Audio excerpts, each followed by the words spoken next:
Military Families Speak Out. We're a national organization made up of over 4,100 families. We support the troops, we want them home now, and we work hard to take care of them when they get home. All of us here tonight have loved ones in the military, sons or daughters.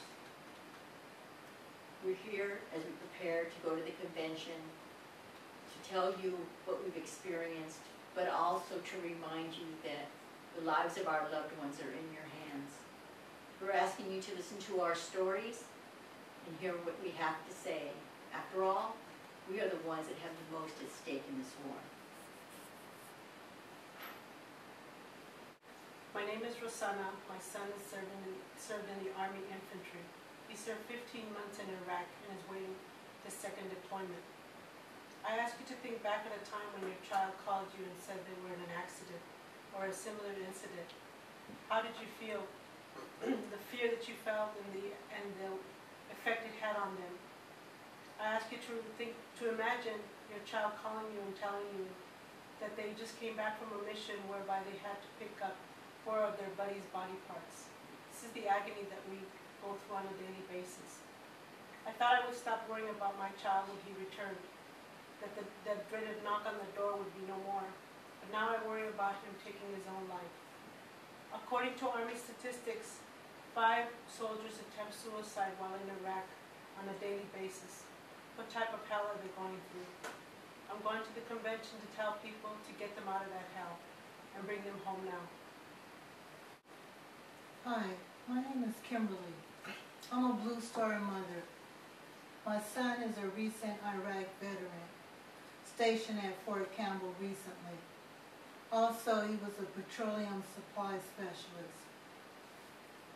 On a personal note, in regards to our children serving over in Iraq and Afghanistan, there's been much physical and mental trauma when they come home.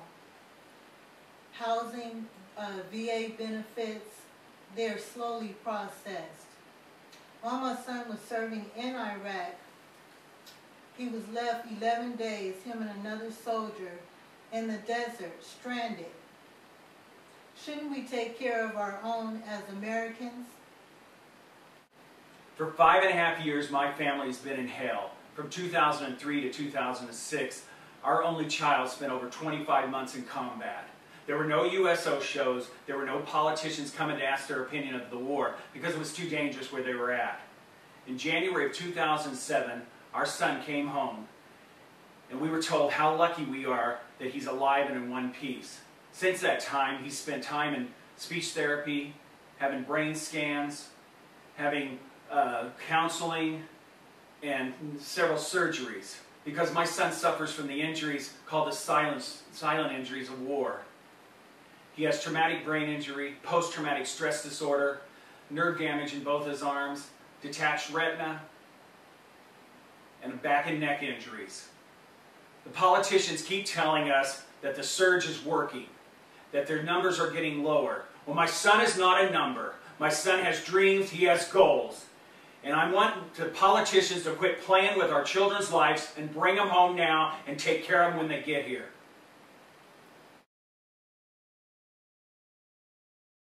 Hi, my name is Dawn. I have 3 Marines serving in the United States Marine Corps. I have a son and a son-in-law in Iraq presently, and a daughter-in-law who's stationed here in California. We were told that this war was going to make us safer.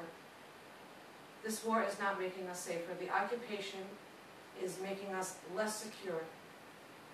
The occupation is about oil. These kids are defending Iraq oil fields for the rich and for the powerful. They are the only ones that are making anything on this war. I go to bases, a few different bases here in California.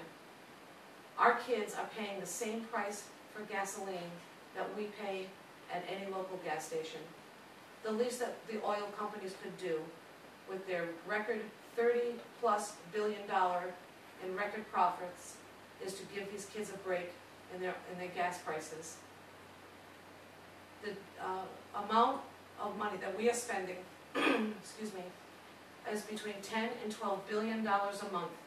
which is leaving us now with a $9 trillion deficit. We not only have to pay for this, our children who are fighting this war are going to have to pay for this, and our grandchildren. This is a shame. If you support the troops, bring them home now. Hello, my name is Pat, and my son is a career Marine. He's done 2 tours in Iraq already, and he's about to be deployed for a 3rd. This war has taken a terrible toll on our lives. It has sucked the life out of me, and just made our lives a living hell. Some of these soldiers and Marines are already on their 6th tour. Delegates, candidates, we're here to tell you that already this war has stretched everything we've got. We are beyond the breaking point. We hear candidates saying that our soldiers can be sent home maybe in 6 months or 16 months, some even 5 years. After occupying this country for 5 years, tell us what difference does it make? What possible difference could we do by staying there any longer? Our loved ones have done their job. The soldiers have served with honor. Now it's time for you to do your job.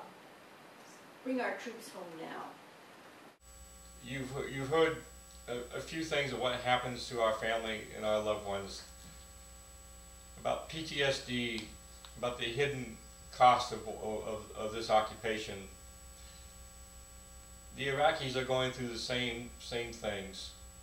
We're going to ask each delegate and each candidate to do your duty and end this war, this occupation today.